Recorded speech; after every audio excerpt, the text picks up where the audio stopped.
Let's first think about advanced amputee care for a couple of minutes. So neuromodulation, and I'm sorry for as small as that became, that's basically a big word that describes how I'm going to deal with affecting the peripheral nervous system to central nervous system communication. And what I'm going to show you is there is a different feel or need in approaching upper extremity versus lower extremity form and function of nerve.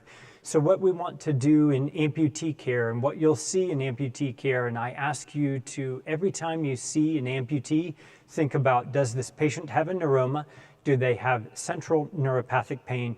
Or do they have opiate-induced hypersensitivity?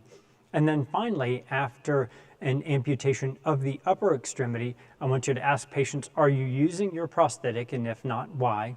And then what better function can we use in rearranging the nervous system to provide that? How many folk in the audience have heard about targeted muscle reinnervation or neuroprostheses? And it's not a huge basis of many of our practices. So the idea of making Luke Skywalker, which is hopefully going to be my next 1 to 3 years, used to be something that people would posh and say, there's no way, it's so far in the future. Well, I'll tell you, it is at Natick Labs right now. It's at the interaction between ourselves and Walter Reed.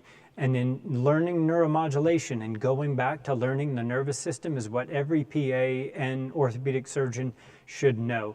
Because nerves, to me, are the holy grail in both advanced amputee care and limb salvage.